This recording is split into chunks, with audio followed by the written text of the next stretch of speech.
estar capturado por el interés político, por la directriz política, el intérprete de constitucionalidad, nosotros sabemos, podemos predecir cómo va a votar el intérprete de constitucionalidad durante todo el rato. Por lo tanto, su interpretación no tiene valor. No tiene valor constitucional. ¿Por qué? Porque no está haciendo de garante de la Constitución, sino que está haciendo de garante de los intereses políticos de aquellos que le designaron. En este caso, de los intereses políticos de Pedro Sánchez. Esto hoy se rompe por este lado, mañana se romperá por otro.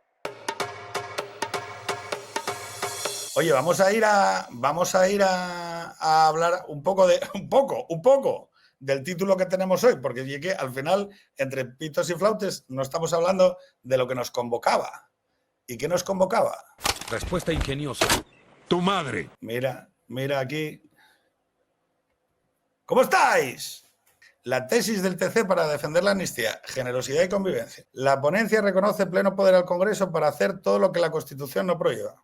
Aquí no hacemos eso. Esto es uno de los debates más importantes del constitucionalismo del siglo XX. Cuando Kelsen y Smith debaten sobre cuál es el modelo constitucional, sabéis que, bueno, la idea de las instituciones contramayoritarias, el intérprete de constitucionalidad. Y yo, cuando intento explicar esto, cuando voy al Congreso, intento explicar qué es una constitución, voy a intentar resumir 3 horas de chapa que doy allí en: una constitución es un mapa para evitar la guerra civil. Fin del vídeo.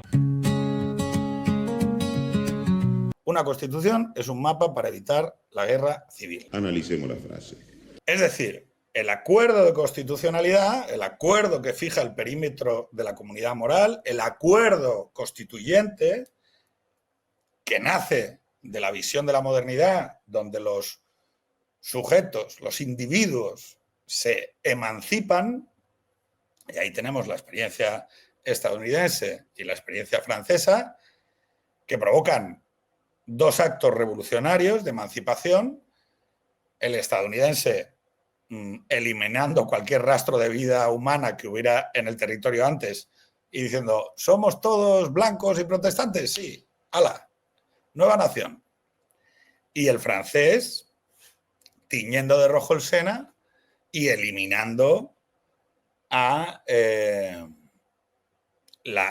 todo lo anterior.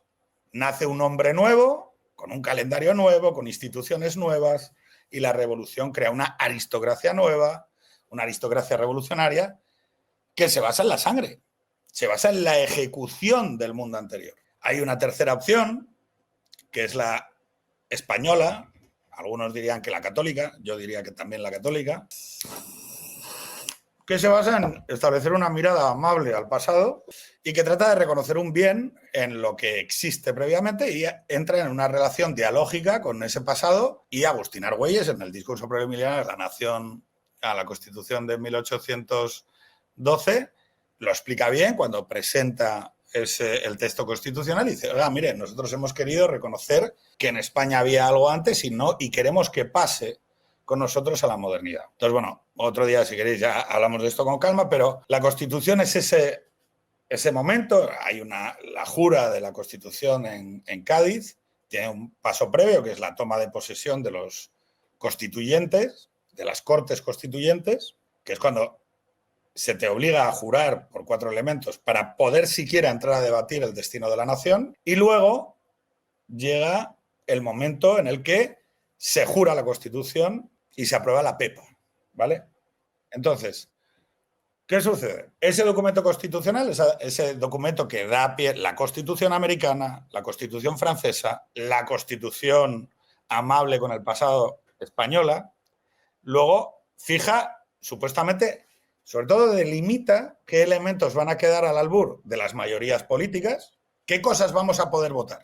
Y luego dice, ojo, este otro conjunto de cosas, como forman parte de las condiciones existenciales de la comunidad política, del nosotros, no van a quedar al albur del juego democrático. Entonces, claro, el elemento constituyente es aquel elemento que si se rompe, obliga a una parte de tu comunidad a entrar en guerra civil. Por eso, a mí, cuando la gente habla de constituciones que otorgan derechos y tales, oye, pero tú y es mogol. O sea, las constituciones lo único que hacen es reconocer lo que ya es una realidad por la que la gente iría a la guerra en la comunidad política, en el nosotros. Es un acuerdo de cesiones mutuas entre todos los miembros de la comunidad política que van a formar parte de esa nueva comunidad constituida, ¿no?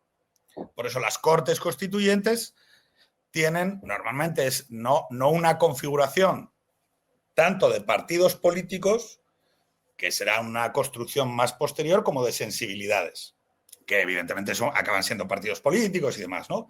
Pero, ¿quiénes estaban en la Constitución de 1978? Los comunistas.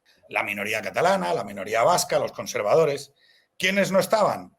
ETA y la extrema derecha o los independentistas canarios, ¿no? Y por eso atentaban violentamente contra el acuerdo constitucional. Esto simplemente por enmarcar un poco la situación o el dilema en el que estamos hoy. La democracia liberal le encarga, dentro de esa visión aristocrática de verdad perfeccionada, a unos interlocutores, a unos intermediarios, que diríamos, la participación con esa verdad perfeccionada, ¿no? La interpretación de esa verdad perfeccionada. Y en el caso de las constituciones, existe un debate entre Kelsen y Smith, donde Kelsen, la democracia deliberativa, etc., etc., lo que dice es, para aquellas cuestiones que entren en conflicto, a lo que tenemos que ir es a un intérprete de la constitucionalidad. En el caso que nos ocupa, un tribunal constitucional. Entonces, ese tribunal constitucional, cuando llegue una cuestión que no sepamos si es constitucional o no, dirimirá y dirá, esto rompe las normas del acuerdo constitucional. Esto rompe el acuerdo fundante de la comunidad política y, por lo tanto, obligaría a una parte de la comunidad política a entrar en guerra civil. Luego llegaría, Smith, luego entraremos un poco más en detalle de lo que decía Smith, advertía y decía, ojo, cuidado, porque lo que podemos ver entonces es la captura del intérprete constitucional. Es decir, que el alto tribunal se dedique a hacer política al haber sido capturado el Congreso y el alto tribunal por élites que no representan al pueblo y demás. Luego entraría Dworkin, los interpretativistas, que es un poco la tesis en la que estamos ahora, y es donde se apoya un poco esta tesis del actual, creo, del actual Tribunal Constitucional. Hoy estamos tocando un elemento clave de ese debate entre Kelsen y Smith, y es la captura del intérprete constitucional. Al ser una herramienta controlada por el poder político, y ese poder político, al ni siquiera reflejar la sensibilidad mayoritaria de la sociedad, porque aquí es donde está el dilema, esto que está pasando no está pasando con el acuerdo mayoritario, no ha sido validado, no se ha sometido a votación, y es habría mil mecanismos, ¿no? Un referéndum, tal, no sé qué. Al ser un cambio sustancial del acuerdo constitucional y al estar capturado por el interés político, por la directriz política, el intérprete de constitucionalidad, nosotros sabemos, podemos predecir cómo va a votar el intérprete de constitucionalidad durante todo el rato. Por lo tanto, su interpretación no tiene valor. No tiene valor constitucional. ¿Por qué? Porque no está haciendo de garante de la Constitución, sino que está haciendo de garante de los intereses políticos de aquellos que le designaron. En este caso, de los intereses políticos de Pedro Sánchez. Esto hoy se rompe por este lado, mañana se romperá por otro. Yo intento entender la verdad en mi rival, o sea, entender qué parte de verdad hay en mi rival. Y mirar, los indultos por mucho que nos puedan parecer horribles, y creo que ninguno de aquí me podrá decir que soy un tibio con el nacionalismo catalán que se cargó mis relaciones en Barcelona, los indultos se pueden hacer. Nos puede sonar muy mal y por eso tienen que ser públicos, tienen que ser conocidos y tienen que someterse al control de la opinión pública. Y pueden sonar muy mal, pueden sonar a privilegio y demás, pero se deben poder hacer. ¿Por qué? Porque hay situaciones de excepcionalidad, que pueden marcar, si lo queréis decir, razón de Estado, que por razón de Estado, el Estado moderno tenga que indultar personas. Pero una ley de amnistía es otra cosa totalmente diferente. Una ley de amnistía validada constitucionalmente es un nuevo acuerdo de constitucionalidad. La amnistía es la entrada en un periodo constituyente. Imaginemos, ¿no? Tal y como lo ha interpretado el Tribunal Constitucional, la ponencia reconoce pleno poder al Congreso para hacer todo lo que la Constitución no prohíba. Mañana podemos tener un referéndum sobre la monarquía. Mañana podemos tener un referéndum sobre la jefatura del Estado. Mañana podemos tener la supresión arbitraria de los actos religiosos públicos y prohibir las procesiones. Estamos ya en el nivel en el que lo que se viene a decir es: estamos en un mundo nuevo en el que si la mayoría parlamentaria decide algo y no está expresamente prohibido en la Constitución, se puede hacer. Claro, eso es perverso. ¿Por qué? Porque la Constitución prohíbe las amnistías. O sea, las prohíbe, vamos. O sea, es clarísimo que lo dice. En tanto en cuanto esa sentencia del Tribunal Constitucional dice eso, estamos en un periodo constituyente. ¿Qué va a pasar con esto? Bueno, con toda la tranquilidad del mundo, que a mí me arroja unas dudas razonables sobre si la Constitución del 78 sigue viva. No, o sea, esto no es cierto, no estamos jodidos.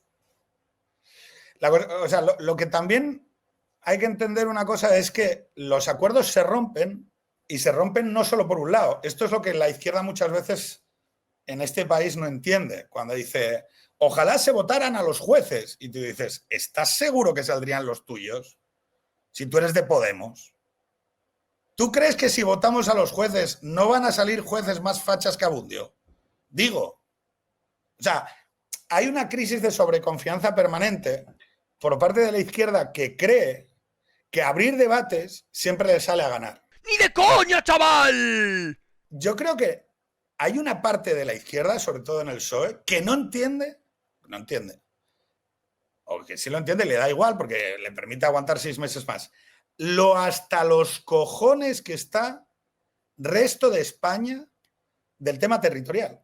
En España ahora, a día de hoy, en el modelo territorial hay un dilema que hay que arreglar, que es, durante los 40 años de Franco instaló industria y fábricas y negoció con las élites catalanas extraer riquezas del resto del país instalando allí la industria, ¿vale? Y fueron la primera comunidad con autopistas y demás.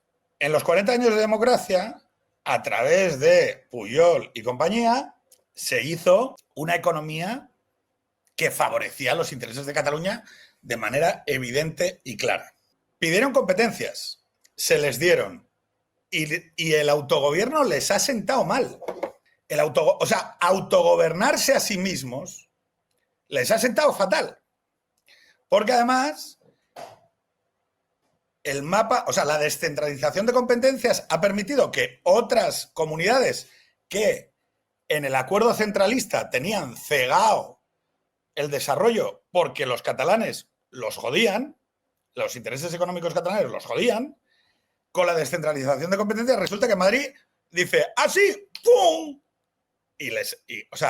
Y es la primera vez en la historia de España, de los 500 años de historia de España, que Madrid es la primera potencia económica y que Cataluña no es la primera potencia económica del país. A día de hoy, en España existe una paradoja y un dilema que lo que viene a decir es que las élites políticas catalanas pueden opinar sobre lo que sucede en el resto de España y lo condicionan con su voto.